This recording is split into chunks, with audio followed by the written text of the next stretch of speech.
Is it a yes or is it a no? It's time for everybody's favorite game show. So now, please welcome your host of the most, Kota Ibushi!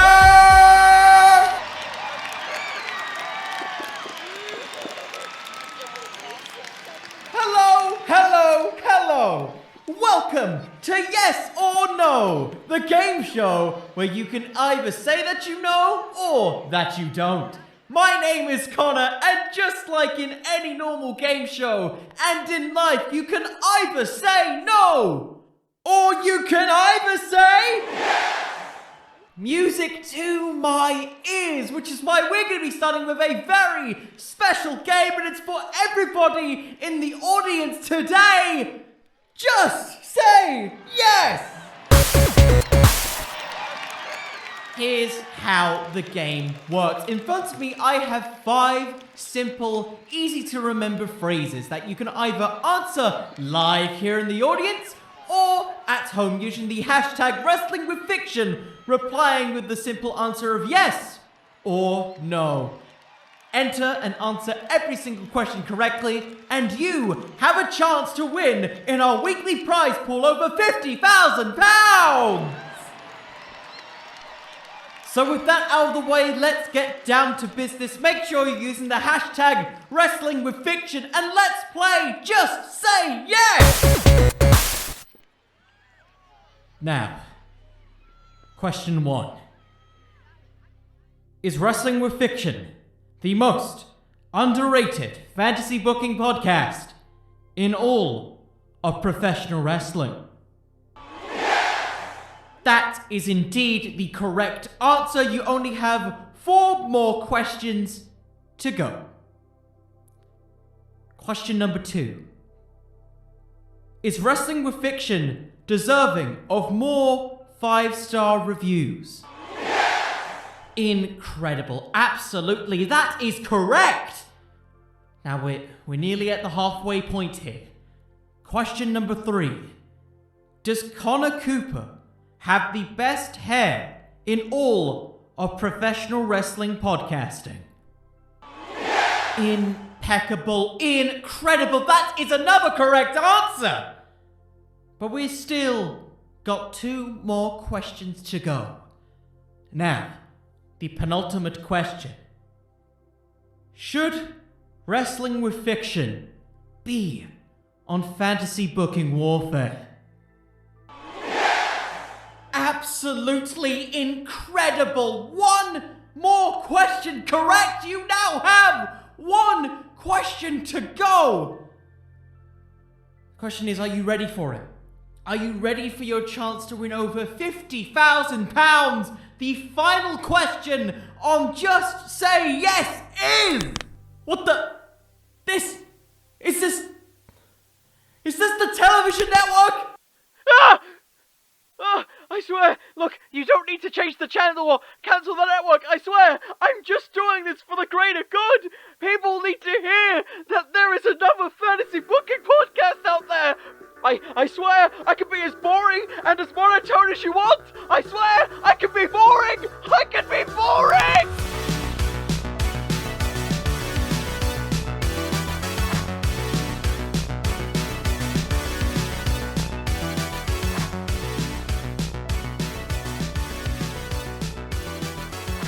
Ladies, gentlemen, and gentlemen, my fictional friends, welcome to this new and exciting edition of the Wrestling with Fiction podcast! The podcast where I pitch to you wrestling storylines from the good to the bad to the damn right insane. And today is indeed the final countdown. Oh, I am excited, I'm nervous, I'm excited and nervous, I'm scared. You cannot see me, podcast listeners, but I'm moving my hands around because I know I've got to try and pitch a story with Bryan Danielson. I'm really scared to do this. So, a little bit of context here. I'm very nervous because Daniel Bryan's a really good wrestler, and he could be on his last run. We don't really know. And I'm really curious what he will do. And I'll be honest with you, I'm going to say this straight up now. I have not watched any of the American Dragon. I know it's a crime. I'm a fan of Bryan Danielson, the formerly now known as Daniel Bryan Danielson. Try and say that as a tongue twister. So I only really grew up watching Daniel Bryan in WWE from his early days in NXT to his final match with Roman Reigns. I have no idea what to expect from Bryan Danielson going into what could be his final run in wrestling. And I think that's a prospect that we're all excited about. Something I'm excited about writing a story for. And for me, I can't help but think that Bryan Danielson going is just another step for AEW. Like, they somehow got CM Punk. We might be getting Bryan Danielson. Adam Cole, thankfully, when I booked the last story, has not signed a contract yet, so that is still a valid episode. You can check that out if you want to. It's back down there. And with it, we don't know what's going to happen with Bryan Danielson, where he's going to go, what he's going to do next, if he's going to do anything at all. He might just bog off and go to Japan for all we know. So, with that in mind, I'm going to be pitching a storyline, just one for this week, all on what to do with Bryan Danielson if he signs with AEW. And before we begin, as usual, this podcast, you can listen and go to specific parts by going down to that little description of the episode, reading it, and finding those cheeky timestamps, where if you don't want to hear me ramble about stuff like the double X handle, you can skip that and go right to the next bit. I have all the sections planned out by this point, so that is going to be grand. And if you're a frequent listener to this podcast, if you're new to this podcast, maybe consider, once this episode is over, leaving a review, sharing it with your friends, sharing it with your friendliest friends, and maybe getting more people on board to become a fictional friend. I can't believe how well that sounded. That's a clap for me. I don't ever get that stuff correct. Yay! Anyways, let's talk about how we got here. Let's talk about Bryan Danielson's run in WWE that has led us to this point. Let's get into this. And let's talk about Bryan Danielson, or at least Daniel Bryan, in about 4 minutes.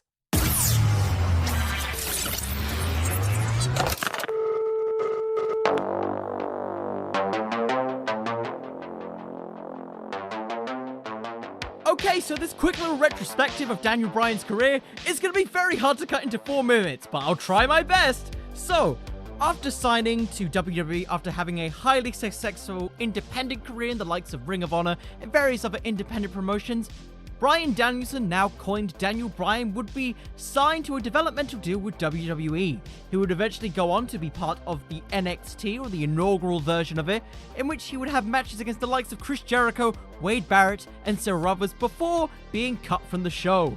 This would eventually lead to the infamous Nexus angle, where Daniel Bryan and various other members of the Nexus would invade WWE, involving into, eventually, Daniel Bryan's release from the company, where he had choked out announcer Justin Roberts. He would eventually be rehired several months later during a Survivor Series style match at SummerSlam, in which his team with John Cena, John Morrison, Great Khali, and various others were eventually victorious.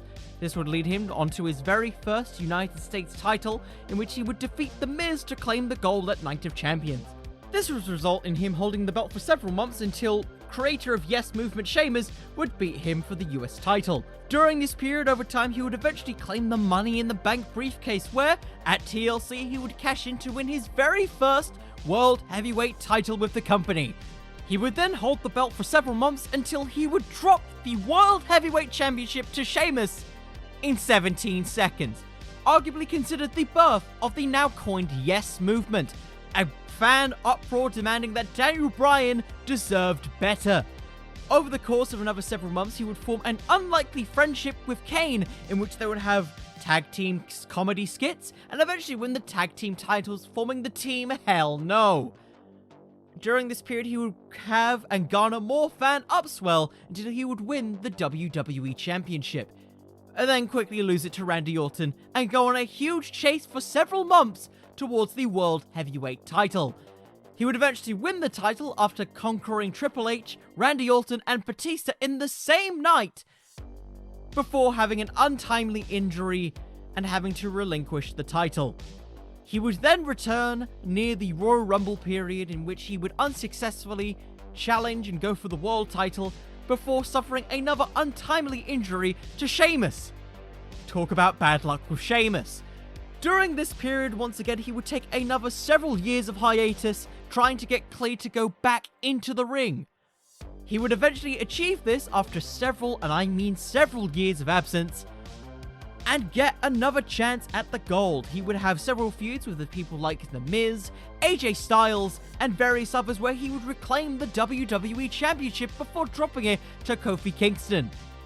During this period, he became the Eco Warrior Champion, eventually over time turning face, and having classic feuds with the likes of Roman Reigns and various others. This would eventually conclude at WrestleMania, where he, Edge, and Roman Reigns battle for the Universal Championship at WrestleMania, culminating in Daniel Bryan facing Roman Reigns for the final time on an episode of SmackDown, where his contract expired. He refused to resign, and now he is a free agent. Daniel Bryan is once again Bryan Danielson, and now we live in a world of mystery. What will Bryan Danielson do? Will he go to Japan, Mexico, or maybe even AEW? And that's very short retrospective. I know I skipped out a bunch because Bryan Danielson's career in WWE ended up being a lot longer than people expected. If I'm honest, a very unlikely rags to riches story, a miracle among miracles in a weird time in wrestling where it feels like every severely injured wrestler is coming back from miracles, like Edge, Christian, and of course the very early predecessor to this, Daniel Bryan. It's truly an incredible thing, and I think, with Daniel Bryan being active for so many years now, post that period, we've kind of lost sight of how big of a deal that is, because that's kind of, you can argue, a bit of a catalyst towards Edge inadvertently getting back into shape, ironically because of Sheamus. So, Sheamus playing a much bigger role in people's careers than people would expect. Christian, and, even CM Punk coming back. It's a weird time, but an exciting time to be a wrestling fan. And the thought of Daniel Bryan, with all the recent rumors going about with Tony Khan, is very exciting. And the thought of Bryan Danielson potentially debuting at All Out or the New York show just sounds very, and I mean very, enticing. So with that out of the way, I think it's time to explain my process on what I'm planning to do with the American Dragon before we get into this week's booking. And I should say, we may as well get straight over to the tagline. So for those of you who are new to this podcast, the tagline is basically my 30-word summary of what I plan to do with the wrestler or wrestlers of the week, with a little bit of extra thought process explained and scattered throughout a 3-minute period. Think of it like what you'd see on Netflix when you're scrolling through and finding summaries, or Crunchyroll, because I think I forgot to say this, WWE has a Crunchyroll series potentially coming out. I don't know why, I don't know how, but it apparently exists! So, with that out the way, I believe it's time that I ask all of you, my fictional friends, to encourage me. Encourage me and tell me through your monitors, through your laptops, through your phones, to ask me to cue the future music. Wait, what? To cue the music, future me? Where was I going with this?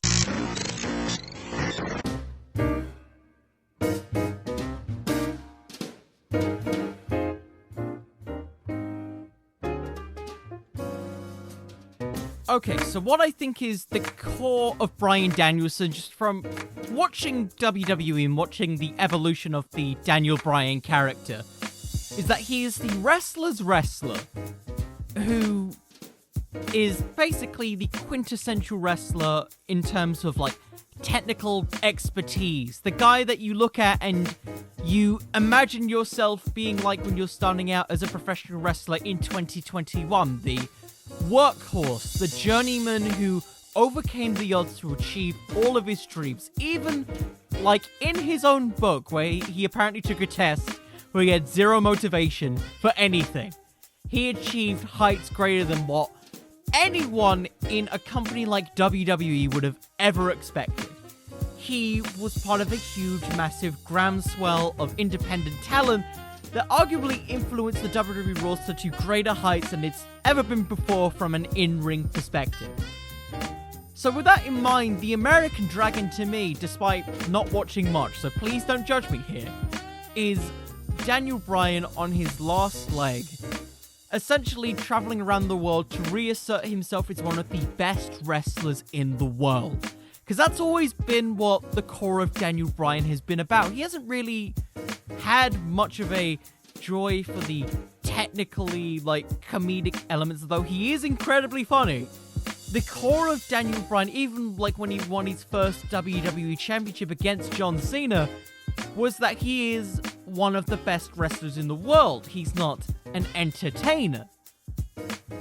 So the tagline for me this week, for the American Dragon Bryan Danielson, is entering the twilight of his career. An American Dragon travels the globe to reaffirm his legacy and live the life that he has always wanted to live. Because Bryan, it doesn't matter if it was in front of 10 people or a billion people. The man would wrestle anybody. That's really how it is. And you look at the type of people who he's wrestled and tried to elevate, people like Drew Gulak back in the day, Cesaro, just a lot of great, talented people. If you're a good wrestler, Bryan Danielson's gonna want to have a word with you. That's basically how I view Bryan Danielson, the wrestler, and maybe also the person. I can't really speak for it. I've never met the guy, but he comes off as a guy who just wants to do the stuff that he loves, and that's it. And honestly, that's a very, like, simple and courageous life to live. So with that, that's basically the tagline for this week. If you believe that you've got a better one, without question, I'm sure a lot of you do, please tell me on Instagram at Wrestling with Fiction. Please tell me on TikTok if you want at Wrestling with Fiction. And even tell me on Twitter at Connor the Cooper, as we finally get into the Bryan Danielson storyline and on how I would book him in AEW. Spoilers. This could be the return of the final countdown.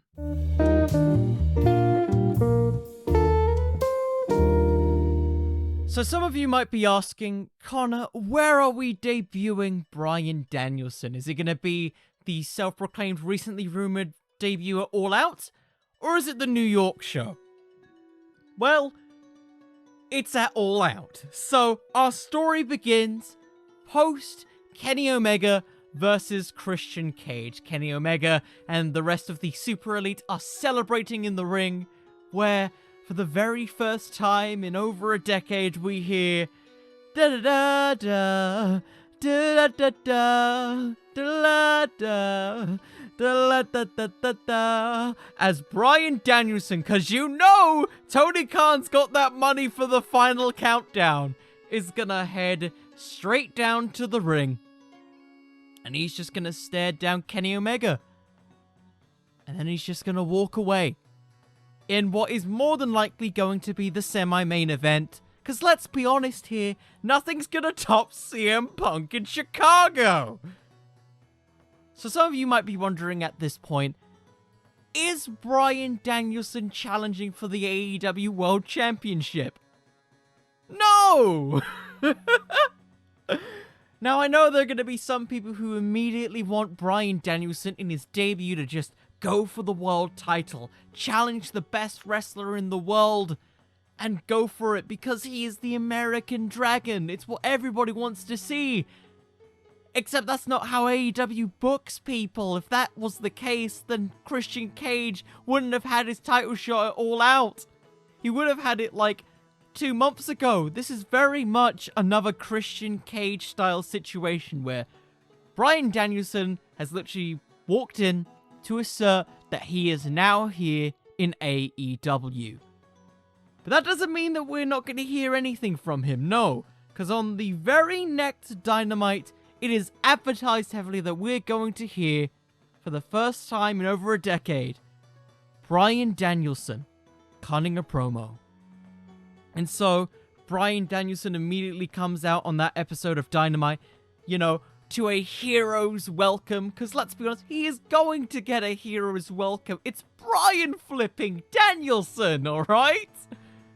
Is it going to be as loud as CM Punk? Only time could potentially tell. But he says first to kind of, get a little bit of a pop from the crowd. Wasn't much of a secret, was it? In which hopefully the crowd, reacts to it and they give a, Bryan Danielson or yes, yes, yes. Because you gotta imagine that's gonna cross over.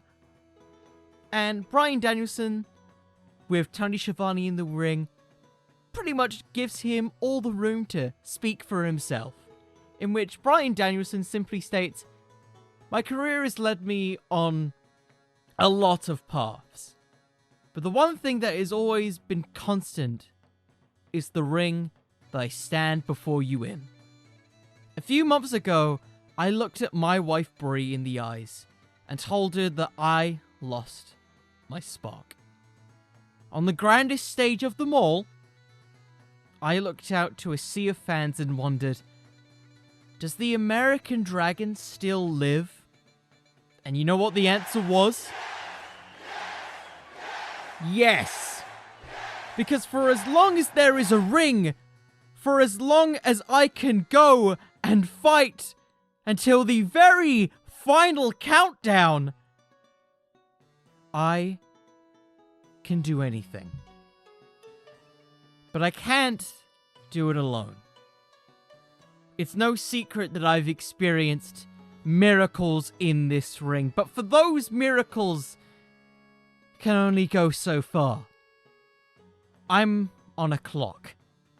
The wrestling world, for the first time in years, is as open as it's ever been. And while there can only be one American Dragon, there can be many pupils. And so, at this point, we see Bryan Danielson take out from his pocket this very, distinct, almost looking like a, Shenron-style, dragon patch, in which he holds it up for, the camera to really see on the hard cam. And he says, as the wrestling world evolves further and further, what had once coined me the American Dragon has become slowly lost to time. My goal going forward is simple. Establish a dynasty. This patch that you see here is a symbol. It's my dynasty. It's the dynasty of the dragon. If you earn this emblem, you earn my teachings. You earn the moniker of being my pupil. The pupil of an American Dragon. A man who has lived through an era of Samoan submission machines, fallen angels, and Chicago-made punks. If you earn this, you earn my teachings, the keys to the kingdom, the keys to being the greatest wrestler in the world. And so, the scouting begins now. Bryan Danielson starts to look around in the coming weeks for potential recruits. We get, essentially, the establishment of a private training quarters for Bryan Danielson. Pretty much the best way I could describe it is like a little fight camp that you have for Bryan Danielson training with all of these other people coming into it. Maybe you get some of the, people from AEW Dark and Elevation who aren't featured as much to have, sparring sessions with Bryan Danielson from week to week, where he essentially, establishes, is he good enough to be a member of the Dynasty of the Dragon? Because that is indeed the name of it, and I think that's really cool. And so, through this, we get more of an idea of what he's really looking for, and what this patch is really for, which is basically, you can put it on your ring gear, you can put it on your jacket. It's basically a sign that Bryan Danielson approves of you, and that on his way to the top, he's willing to take you with him. And so, through the weeks of Bryan training in his dojo, we get preparations for the big AEW New York show, where as Bryan Danielson trains and he trains and he trains, we see him finally watch some tape of previous wrestlers who have been wrestling throughout AEW Dark, Elevation, Rampage, Dynamite, you name it. And his eyes stop on a particular figure, and it isn't really revealed until the very next week, where basically we see Bryan Danielson get announced to be facing a wrestler by the name of Daniel Garcia at the New York show.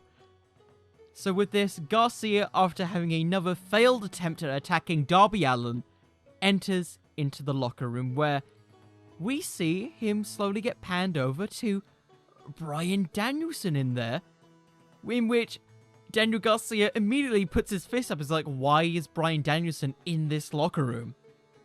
And he immediately says, what do you want? Bryan simply responds saying, nothing. Something that I think you're very familiar with. What are you talking about?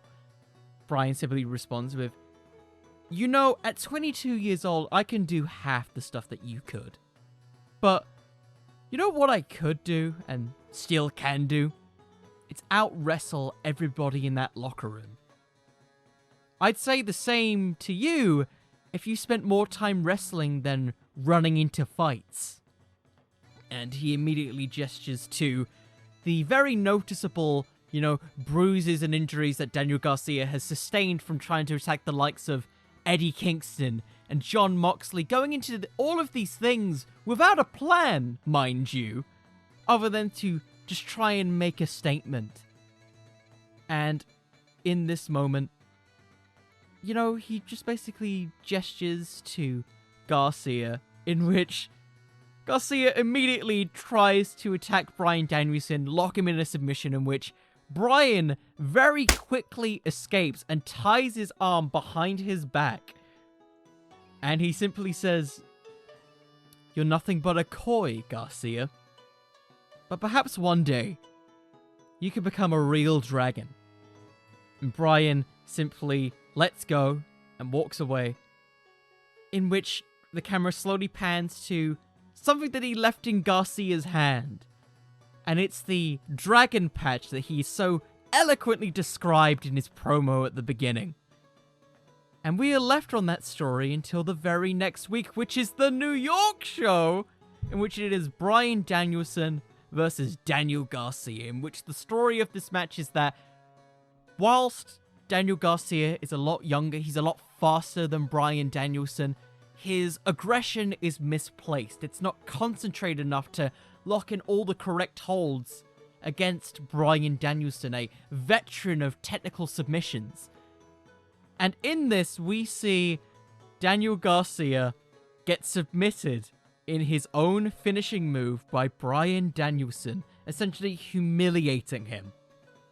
Bryan then, after the finish of the match, pulls Garcia up and once again holds out the dragon patch that he ever so eloquently gestured to Garcia. And Garcia, he shakes his hand in almost a sign of respect that someone of a very similar skill set and style decided to beat him at his own game. And from this point on, Bryan has his very first pupil in Daniel Garcia. In what will become a trend, Bryan dubs each member of his dynasty by a particular phrase or code name that defines his viewpoint on the individual. Very much similar to how Brody Lee gave certain numbers to the Dark Order, like 99 for Anna Jay. Bryan Danielson dubbed Daniel Garcia the Koi of his dynasty, a man who, much like the stories of the Koi in various other pieces of literature, is attempting to swim upstream until he could eventually become a dragon. And with this, we start to see Bryan and Garcia have various segments backstage where he's essentially training him, trying to control Garcia's anger and channel all of those little run-ins that he tried to do into something more valuable. But with this, it comes to our very first feud with the pair, and it's with none other than the boys! My favorites right now in AEW 2.0. The boys, the men, the myth, the legend. I love 2.0. To put it simply, I don't want to go on a tangent for this. They are, in my mind, they are the Bebop and Rocksteady of AEW in the best possible way. They're the goons that you just slot in there for like certain situations. And what better way to get their way back than to face the man who essentially stole like a figure in their faction. In fact, they get a very special buy-in match, you know, to really get people's like eyes into full gear against Garcia and Bryan Danielson to really see if the training pays off, in which 2.0 cut this particular promo, in which Matt just shouts immediately, "Daniel!" And of course, Jeff quickly responds, "No, Matt. Matt, that's not his real name. Calm down. His name is Danielson now, because he stole our son, Matt. How could you do this, Daniel? How could you steal our sweet little darling son, Daniel Garcia? He was growing up so fast." "Yeah, he was. And what, you wanted to take him so you can relive your pesky little glory days? Ring of Honor was over a decade ago, Danielson. Do you want a taste? You want to take a swing at us, Danielson? How about you take a swing at us at Full Gear? We're rescuing our son." And unfortunately, 2.0 don't rescue their son. This is very much a showcase to show that Danielson's teachings have really started to sink into Garcia. We see less of that cheating and more of a concentration into like submission wrestling that Daniel Garcia is already well known for, but it's even more concentrated now, in which Garcia starts to use moves that are inspired by Bryan Danielson, particularly the heel hook, which eventually gets the submission win on Jeff Parker, establishing that they are indeed a force to be reckoned with. The Dynasty is something not to mess around with. And with it, they start picking up, you know, little tag team wins on Dark and Elevation to really put them over. And Bryan gets on the microphone and officially dubs Daniel Garcia as his first pupil, one of the finest technical wrestlers from around the world, but he much lacks experience. He's a Koi in Bryan's dynasty, the Dynasty of the Dragon. And with it, he's not going to be the only pupil in this group. He's not going to be the only guy to be added into this. But we'll get to that. So this continues for several weeks until Bryan comes in to a very particular thing. Him and Garcia now essentially like hang around ringside a lot to inspect all the up-and-coming talent. Also as a way for Bryan to teach him like weaknesses in the, you know, more modern style of wrestling, which is a lot more high risk, high reward. And also while inspecting men and women to potentially join the Dynasty in the future. And this all comes to a head on an episode of Rampage where Bryan and Garcia interfere and aid a vulnerable Layla Hirsch who is being attacked by the Bunny and the Hardy family office. Garcia essentially starts exchanging blows with people like Jack Evans and Private Party as Danielson makes particular focus on Angelico. And this leads to Bryan eventually grabbing the microphone and saying, "You know, for the past 3 months I've been here, exhausted, sleep-deprived, and fighting constant battles week to week with the Koi. AEW is no joke. Wrestlers of all different styles, kicks, and flips all come here. Yet, no matter how much things change," and he looks over to Layla Hirsch, It's ironic how many things stay the same. As a man who's had to slay many giants in his career, I can't help but see a lot of myself in you, Layla. Your size, stature, you're an elite level talent, a technician, and a dragonfly of this industry.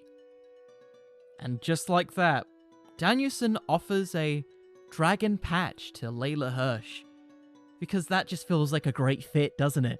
You know, show that the Dynasty isn't all about just pushing the male wrestlers, there's also sometimes like female talent.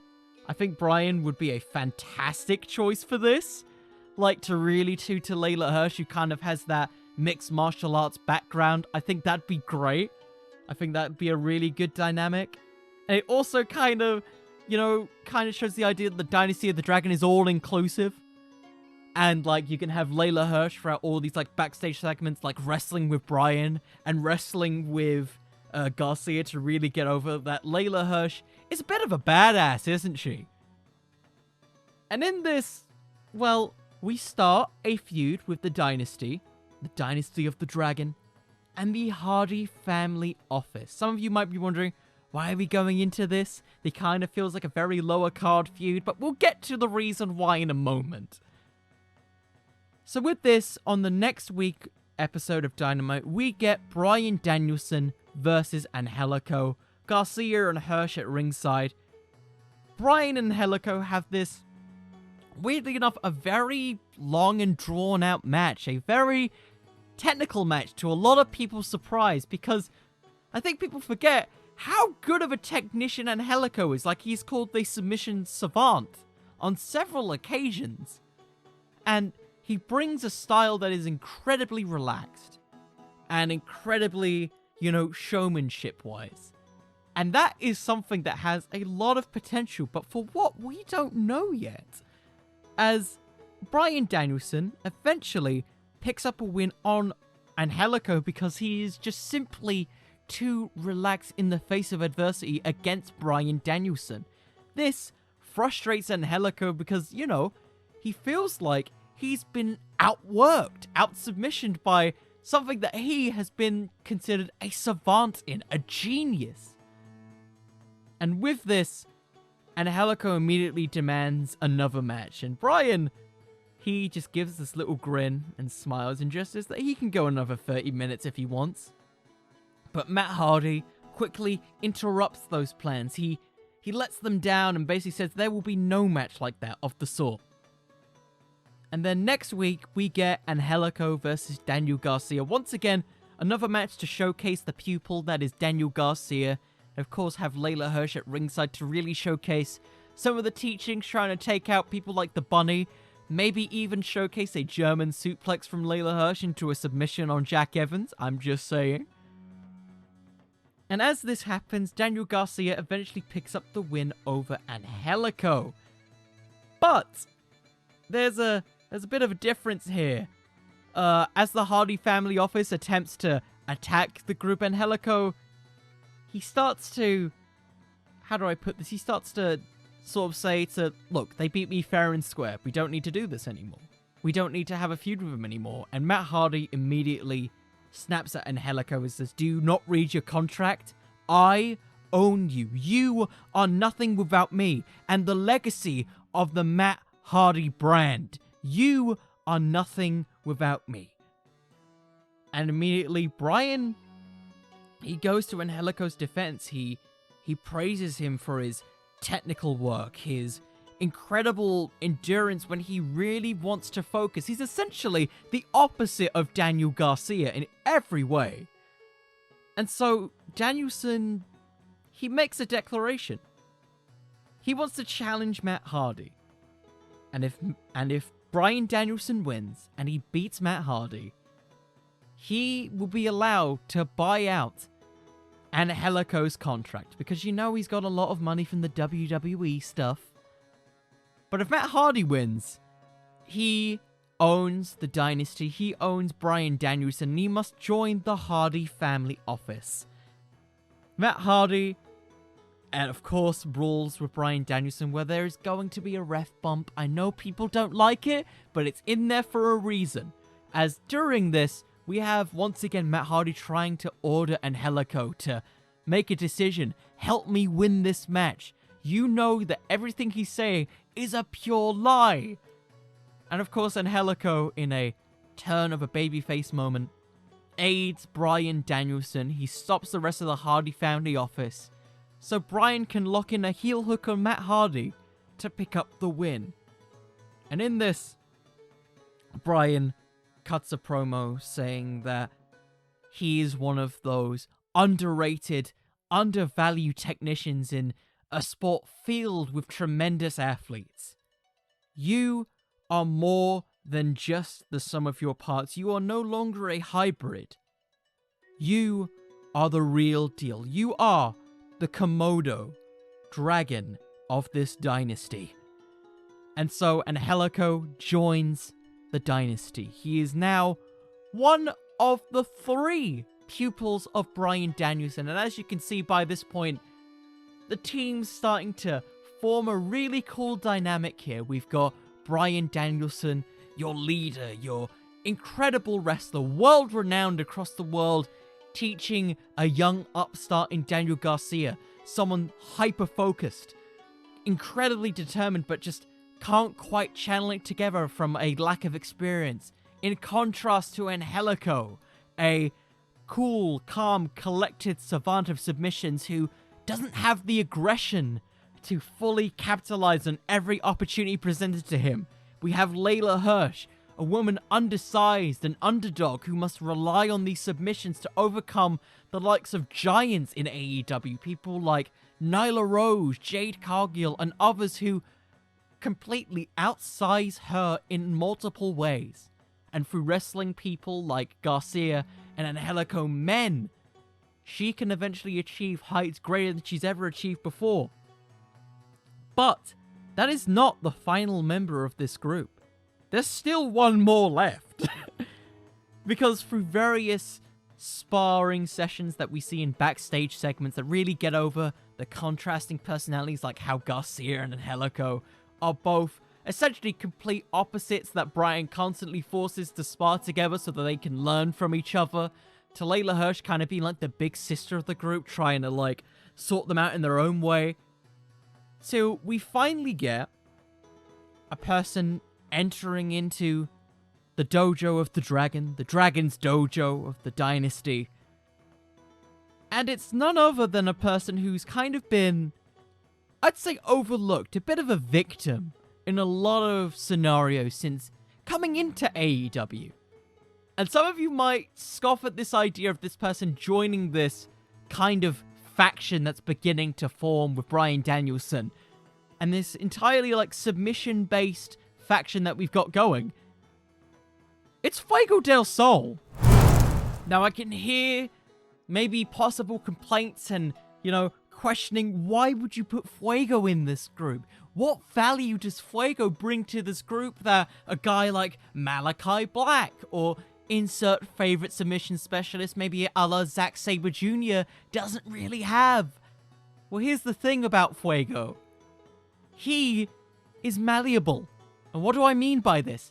Fuego is a blank slate in AEW. He is a person who's only really known because of vlogs and YouTube vlogs and getting beat up by Miro and being seen as, much like Bryan Danielson back in the day, an underdog. A guy who really garnered help and support because of unanimous fan support. And of course in this, it's Fuego begging to get a chance to join this dojo because just because he got a contract, he doesn't know how long he could last here. Like, just because he's a friend of Sammy Guevara doesn't mean that he doesn't have goals of his own to be a champion one day in AEW. He doesn't just want to be a friend. He wants to be a champion, and what better way to do that than to train with one of the best wrestlers in the world? And so, with this, Fuego does not join immediately. He is very much put through a murder's row of this faction. From week to week, Bryan Danielson says, hey, if you want to join this group, you've got to show that you're ready and that you are able to be a member of this dynasty. Now keep in mind, Fuego's style does not fit this dynasty at all. He is very much a high-risk, high-reward wrestler, a person, the master of the Tornado DDT. But that doesn't mean that can't fully change. So in the first week, he faces Angelico. It's very much Angelico showing that his recent teachings have made a big impact on his career. Very much showing there's a little bit more of an edge to him. Not essentially like a ruthless aggression Daniel Garcia, but just a little bit more. And by this point, we're starting to see the faction come together a bit, in which Angelico, much like Daniel Garcia was taught and Bryan Danielson was taught, locks in a heel hook on Fuego, in which he does eventually tap. This brings him to the next week, in which he faces Daniel Garcia, and immediately we start to see Fuego kind of slow down a little bit, not really rush into everything that we once saw. The high-risk, high-reward Fuego is still there, but it's a little bit more controlled. We start to see Fuego work on a bit of a ground game. We get little cuts to Bryan Danielson watching at ringside as he starts to grin. It's almost like, you know, in those like classic like sports movies where it's like, oh, he's starting to get it. He's starting to get something, but it just isn't enough. He loses to Daniel Garcia once again to the heel hook. And we build to the next week, where Angelico and Garcia, through constant bickering, still ask, why are you still giving this guy a chance? There's no reason for him to be in this group. He's everything that you don't want. He's a high-risk, high-reward guy. He's fast, he's reckless, he doesn't have the mastery of submissions like we do. And Bryan simply says that there's a fire in him. A spirit. It's only an ember. But perhaps one day, it could be something more. And so we finally get to a next week, and it's Fuego versus Bryan Danielson in another clinic for Bryan Danielson. A 20-minute Mac Classic from Danielson, in which we start to see him target the legs of Fuego, in which, whilst he's able to connect some Tornado DDTs near the end of the match, he's forced to have more of a ground game. We start to actually see him lock in a heel hook on Bryan Danielson, actually learning from his past mistakes of being locked into this hold. And whilst he's able to lock it in, he isn't able to hold it for long. It's a peek into a more potential field Fuego, who's really trying now. This is the longest anyone could have thought he could have lasted against the American Dragon. But of course, eventually, Fuego going for another Tornado DDT is eventually countered by Bryan with the momentum of the Tornado to once again have him fall to not a heel hook, but the yes lock. As a sign of respect, Bryan beats Fuego, and he grabs a microphone, and we see Fuego looking down disappointed as Bryan says, "A week ago, I said that you were nothing but an ember. I lied. Fuego, you are a kind spirit. But in the wrestling world, kindness can only get you so far. Being just a guy in a vlog can make you live for a lifetime."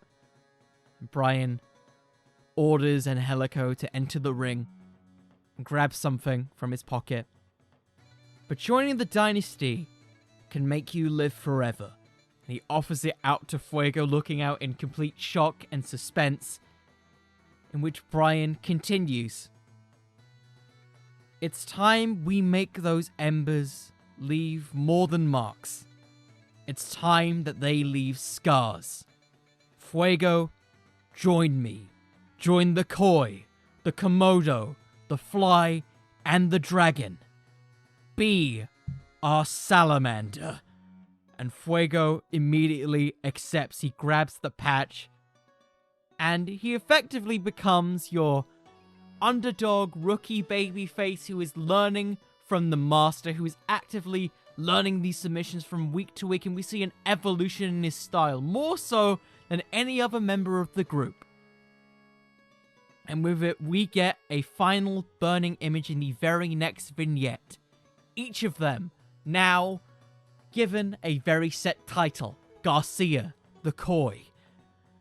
Angelico, the Komodo.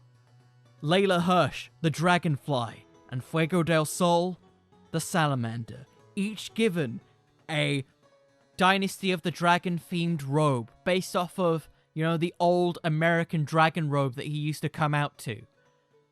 And they all now come together. The Dynasty of the Dragon has been formed. Bryan Danielson now has a team. And now there is nothing that can stop him and his members from traveling the world and establishing a new dynasty in professional wrestling. But that is only part 1.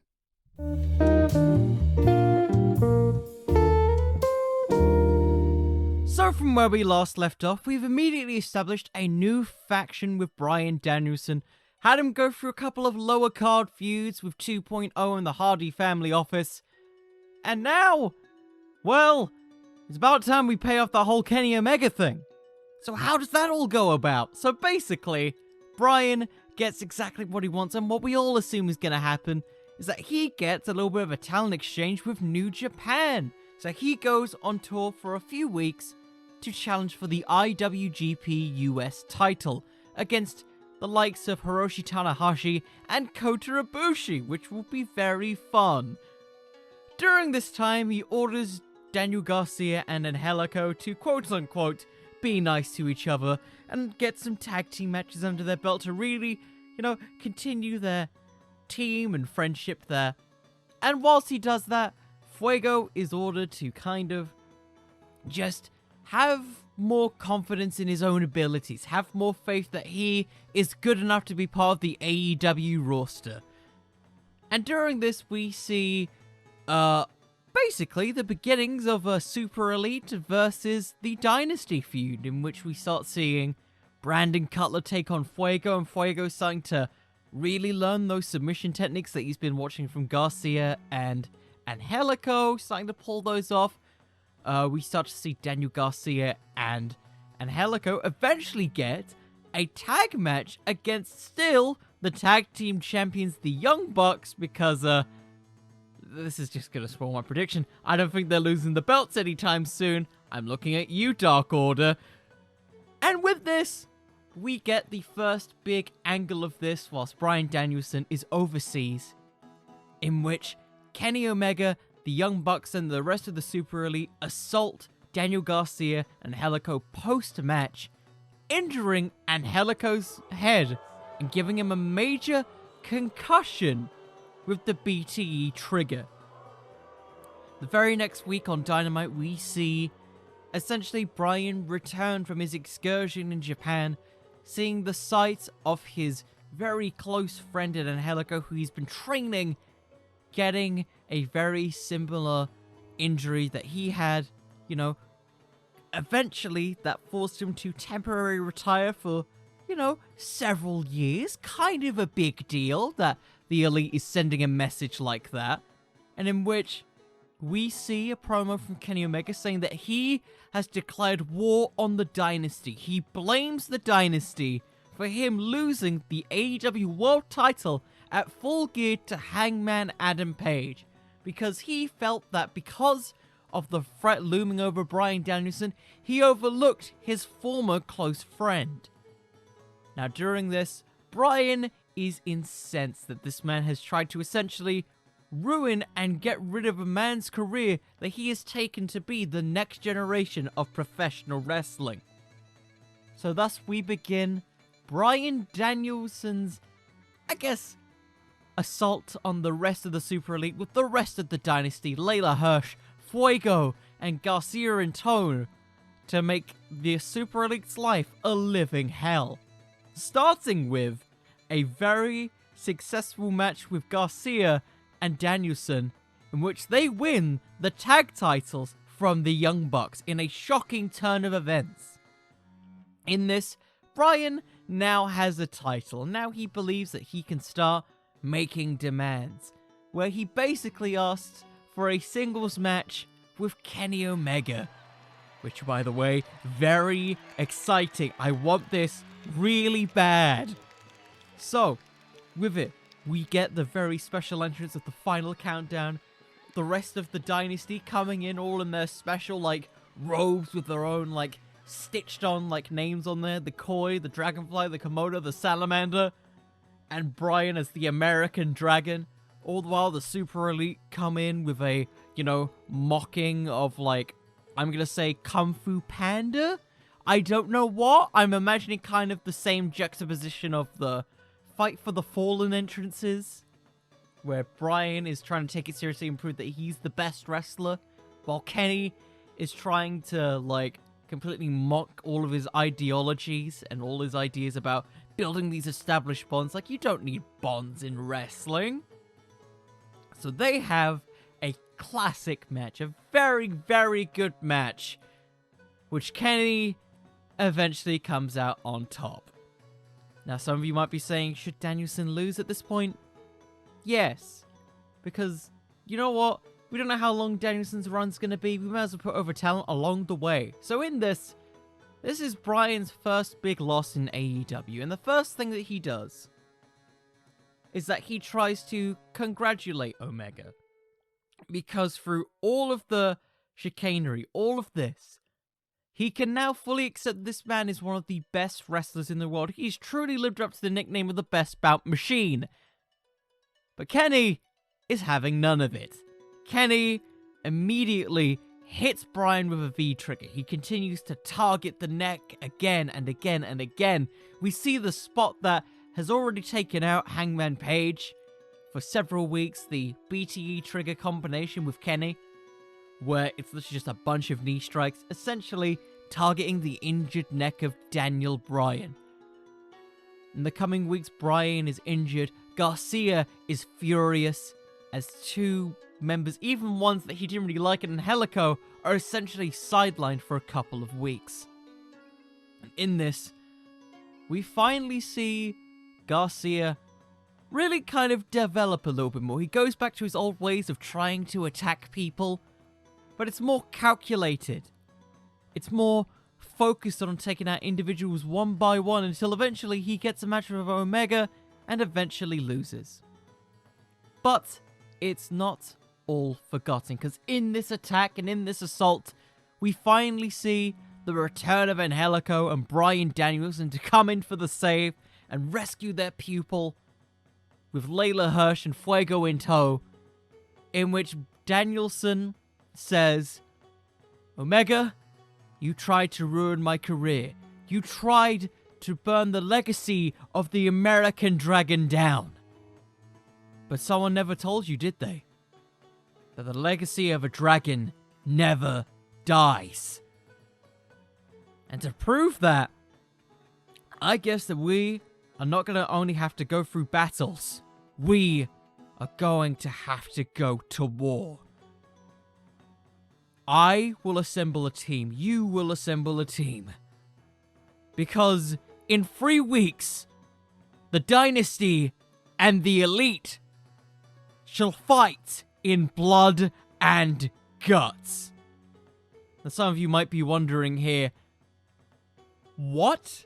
How? Why? Why would you have this? Very simple. I really want to establish the Dynasty as a focused unit that through all of these teachings are finally trying to get along with each other. Now, some of you might be wondering, is Layla Hirsch going to be in the match? Absolutely. But it's not going to be the 5-on-5 that we had in the original Blood and Guts. We're going to have a 6-on-6.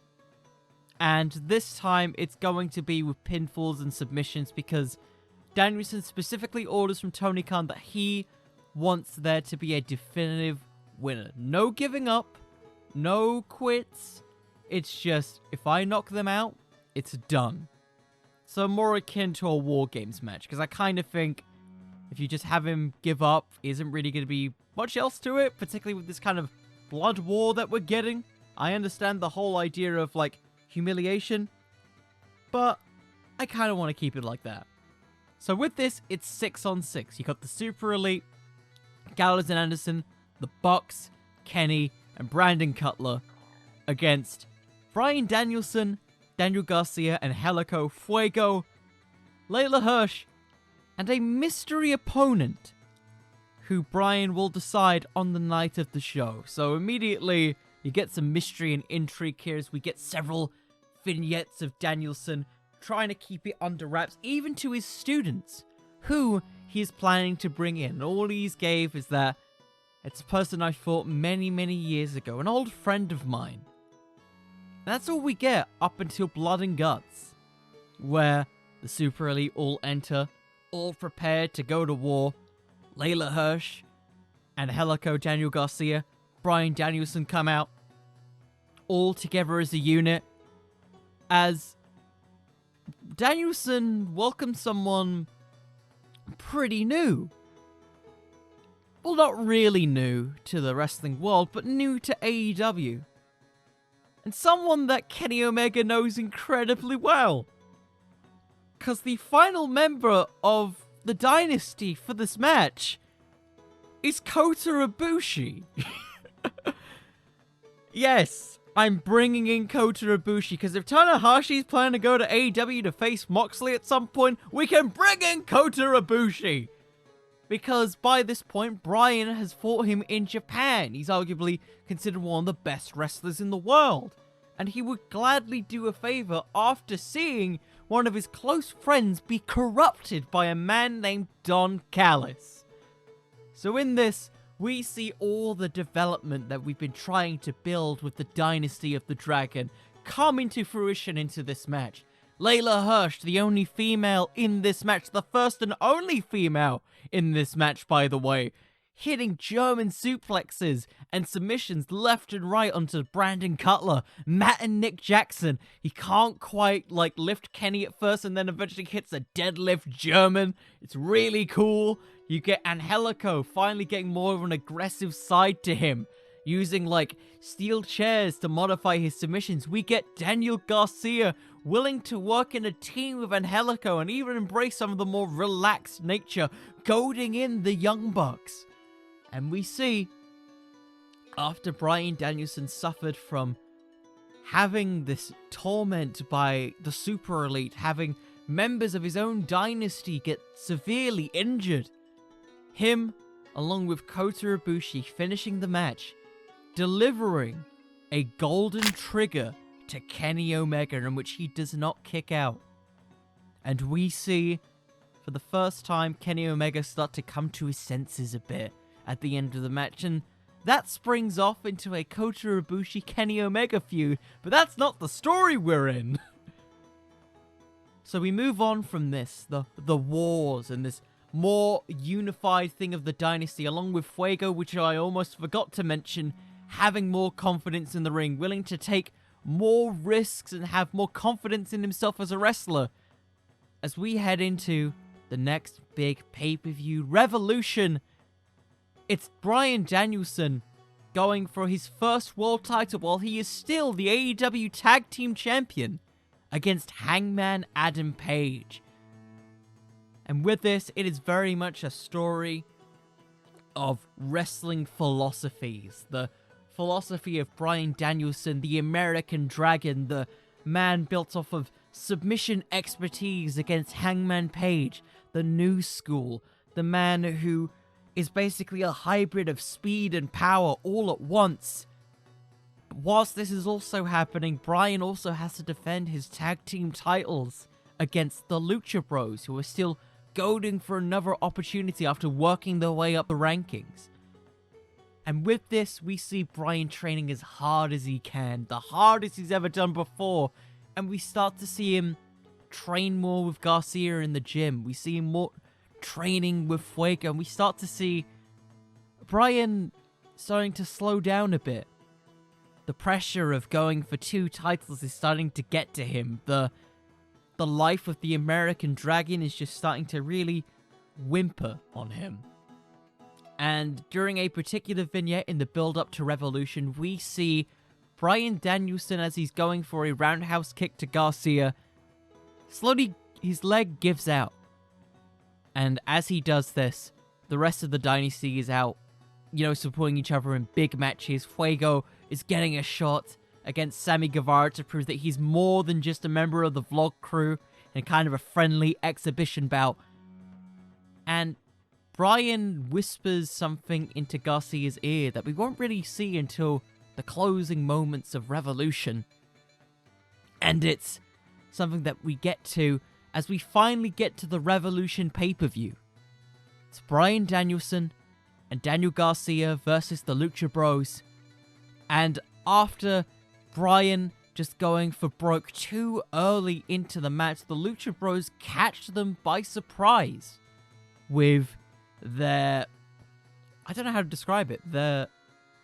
It's just everything that the Lucha Bros does. I can't remember the finishing move, but it's something involving a package pile driver, which targets Bryan Danielson's neck, and the Lucha Bros win the tag team titles.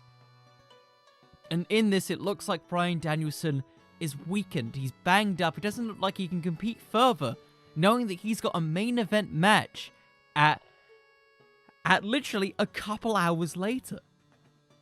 So during this, Daniel Garcia, he tries to drag him back up, and he just says something off mic saying, "Are you sure about this?" And of course, we're just assuming it's the title match. So Bryan just reluctantly says yes. He says yes as he gets ready for the main event match. But he says to Garcia that if anything happens and you don't think that I can keep going, and he passes Garcia a towel, you have every right to throw this in. And during this, we get the main event of Hangman Page versus Bryan Danielson. A match of styles, a match of fights, and a match that it takes Bryan, the guy who, remember, has had to fight adversity his entire career, had to go through WrestleManias against Triple H, Randy Orton, and Batista in the same night, fall to Hangman Page after 2 buckshot lariats, all targeting the damaged neck of Bryan Danielson. 1, 2, 3. Hangman Page retains the world title in a competitive match that puts over the young AEW world champion. And we see Bryan slowly get to his feet, noticeably angry at Garcia. And he starts to, fall to his knees. He asks Garcia to give him a microphone. And he says, "I've been fortunate enough to travel the world. I've been fortunate enough to build a dynasty. But I've also been fortunate enough to end my career on my own terms." And he looks to the rest of the Dynasty who are in shock. Garcia noticeably just dreading the worst as he realizes that what he whispered to him is actually coming true. Bryan announces that at the very next pay-per-view, Double or Nothing, he will retire. And that is the end of part 2.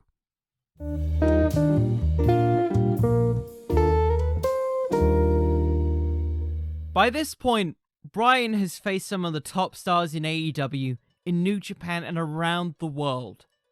He has fought people who contrast his styles, people of varying styles, and now he's also taken up various students. The group, particularly Fuego, asked, why are you doing this now? Can you just wait a little bit longer? You've said that you've always wanted to wrestle for as long as you can. I can see it. You can still keep going. You're the American Dragon. There is nothing else that you need to do. And Danielson immediately snaps at Fuego. There is nothing else I need to prove. There's nothing else that I need to do for the rest of you. You are my students. You will always forever be my students. But if you want to be dragons and more than just these random names on there. You need to show it to me, and that you can all do this on your own. And I know that all of you are capable. I wouldn't have made you my pupils if I thought you couldn't. Fuego. Whilst you lack confidence, you make up for it in spirit. You make up for it in the ability to adapt to anything that is thrown at you. Layla Hirsch, you lack size, you lack strength, but you have the power and versatility of a dragon. Angelico, you may be relaxed, you may sometimes take life a little bit more on the wild side, but when you're focused, there is nobody who can stop you. And then there's you, Daniel Garcia. 22 years old. A real prodigy of the professional wrestling world. I would be lying if I said that I did not see a little Bryan Danielson in my presence when I saw you. But you're not Bryan Danielson. You're Daniel Garcia. And that's the person that I want to see. And thus it is set on the build to Double or Nothing. We get basically Bryan over the coming weeks, with matches being hyped up for each and every single week on the build to Double or Nothing. Bryan having matches with his pupils in the build up to his final match at Double or Nothing against his very first pupil, Daniel Garcia. The first big match they have after a fortnight is Bryan Danielson against Layla Hirsch. Yes, we are getting an intergender match, but by this point, we've seen Layla Hirsch suplex men, suplex various other women, all to show that size does not matter in the wrestling world. And it's really no different here. We see, for the first time, Bryan Danielson be the bigger opponent in a match against Layla Hirsch. We see Layla Hirsch bust out all of the stops. She even manages to lock in a heel hook onto Bryan Danielson, almost getting him to submit before he could lock in the classic yes lock to tap out Layla Hirsch. It's at this point that Bryan Danielson grabs a microphone as Layla Hirsch looks on, sad and disappointed that she had won the last matches against her master. And Bryan praises her technical ability and how there is nobody on this roster from Pittsburgh all the way to across the entire flippin' world who is as tough and as resilient as Layla Hirsch. And he gifts Layla Hirsch one of the very first robes that he ever had. The second match, after another fortnight, is against Angelico, a person far more serious than the Angelico of old, who was originally a member of the Hybrid 2. And in this, we get a more focused Angelico, a more serious Angelico, as Bryan, in the build-up to this match, tries to encourage Angelico to bring out that serious side. Bring out the Angelico of his Lucha Underground days. Bring out the Angelico who could take on 5 men by himself. Bring out the Angelico who is the true submission savant of all elite wrestling. And we see a much more serious side to Angelico, who really focuses on, because he would only really encourage him to target the neck, as he wanted him to take it just a little bit more seriously, in which Bryan barely escapes Angelico's submission by winning via a roll-up. Danielson says that when he gifted Angelico freedom, he can do whatever he wants now. Just that he would never forget that actions speak louder than words. And he gives Angelico a particular submission. He gives Angelico the heel hook as his main finish. It gives him his blessing. It's now his main finish. So then we get to Fuego del Sol, who by this point has had matches against the likes of Sammy Guevara, has had a lot more courageous performances as he's begun to learn how to be more of a submission specialist. He loses still fairly consistently, but the tides are beginning to turn. And we get Fuego versus Danielson 2, in which Fuego, in a shock of events, hits the Tornado DDT, keeps the arm on, and locks in, after watching a bunch of Bryan Danielson matches, the cattle mutilation. He locks it in on Bryan Danielson, attempting to tap him out with his own move, as Bryan barely, and I mean barely, escapes from not only passing out, but getting to the ropes just in time. We see Bryan hit Fuego out of nowhere, with Fuego going for another Tornado DDT, countered into a running knee. 1, 2, 3. Fuego loses. And basically, Bryan says that you've come a long way. To the world, you may not look like a monster, but you have the heart and spirit of a dragon. You can slay any beast that is in your way now, Fuego. From this point forward, that cattle mutilation that you used on me, consider it the Salamander's submission. He passes the move down to Fuego. They hug in the ring. And he basically leaves Fuego off, saying that he can do anything. And so we finally get to Double or Nothing. The battle between the American Dragon and the Koi. Bryan Danielson versus Daniel Garcia. The people who started the Dynasty together now see it through to its end. Daniel Garcia and Bryan Danielson have a match that harkens back to their initial encounter, where basically Daniel Garcia, having a lot more concentration and particularly focusing on training, actually not locks in Bryan into the wrist lock that gave him the patch in the first place upon their very first encounter.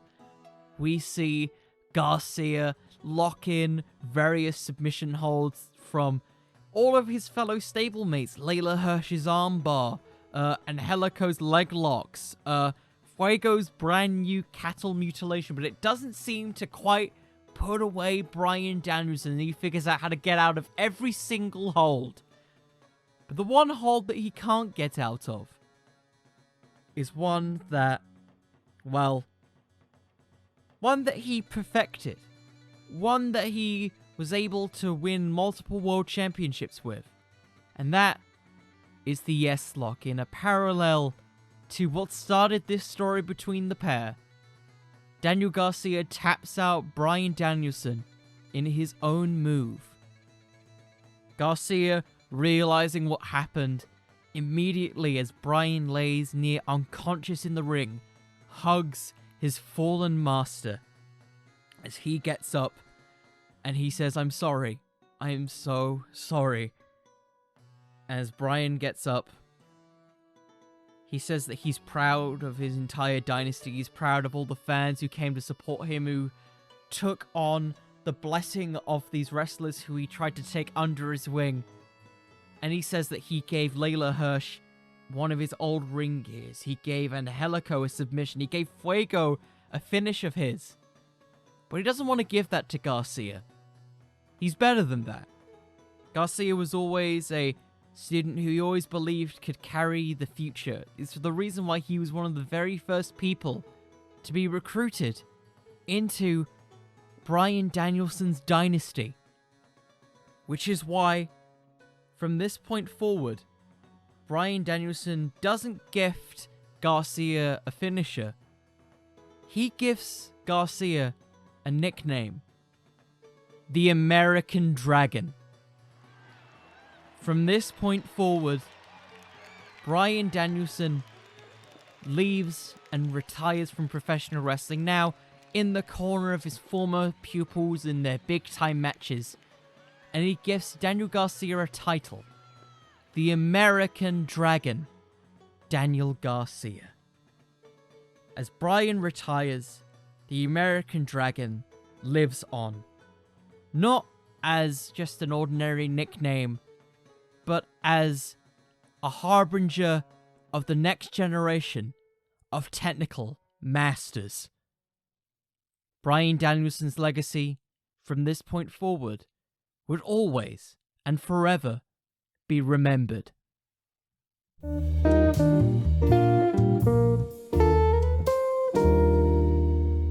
So yeah, that's how I would book Bryan Danielson AEW. It kind of evolved from more than just a debut into a whole career of Bryan Danielson, because I'm not gonna lie, I probably skipped out a bunch of stuff in there that I wanted to include. I don't see Bryan Danielson staying around for super long, and I feel like, this might be potentially Bryan Danielson's last run in professional wrestling. And I think what Bryan would more than likely do, as I tried to convey in this story, was to really bring up-and-coming talent and people who are particularly underutilized. And the reasons why I picked guys like Garcia, incredibly young talent, I see so much potential in him. His stuff with 2.0 is fantastic. Layla Hirsch is a fantastic member of the roster who, especially after the NWA Empower event, I think really has her stock risen, and I think could be risen even more with something like this. Fuego, I think he doesn't really have anything going right now, and I think having someone with the guise of Bryan Danielson could really put over his talent more, from being just a cult following to a widely beloved figure, which I kind of think would be a great tie-in with Bryan Danielson. Because at the core of it, I think Bryan Danielson would ultimately want to put over young talent and establish new and interesting feuds, whether it be at the bottom of the card, like at the beginning of the story, to, the upward main event level. That's kind of what I was trying to aim for, but who knows? Do you think it was good? Who really knows? If you got this far, wow. I think this is probably going to be the longest episode I've done to date, so we're going to be skipping Fantasy Fumble this week just because of the length of this episode already. But yeah, with that, if you got this far, thank you so much for listening. We are on the road to 2,000 downloads, which I can't believe. It's been over a year of doing this, and it kind of blows my mind that people listen to me from time to time. It sometimes gives me anxiety. I'll be real with you, it gives me anxiety. But I do it because I love talking about wrestling, and, people are responding more to it, so that's amazing. I want to start building a community for this, and I've said this multiple times before, but I want to get that going. So if you love this episode, if you have any feedback or critiques, please spread the word, tell me what you think. Just let me know on Instagram at Wrestling with Fiction, tell me on Twitter at Connor the Cooper or Wrestling with Fiction, you'll find it. And even tell me on TikTok. I'd really want to hear your thoughts on this one. This story's been my baby, and I know it's probably going to be a little bit different from a lot of things, but I think it's really fun. I think it's really special. So with that, if you enjoyed this episode, consider leaving a review on your favorite podcast app. It really does help out the podcast a ton. It really does. I'm still on the road to getting my first ever Apple Podcast review. So if you're watching there, or if you're watching anywhere, please feel free, if you've got a spare minute of your time, to consider leaving a review. It'd be an absolute pleasure, and it helps out way more than you would think. I would be so grateful. And with that, I think I'm going to end it here. Once again, thank you all so much for listening. And remember, everyone, wrestling could always use just a little bit more fiction. See you all. Good night, everybody.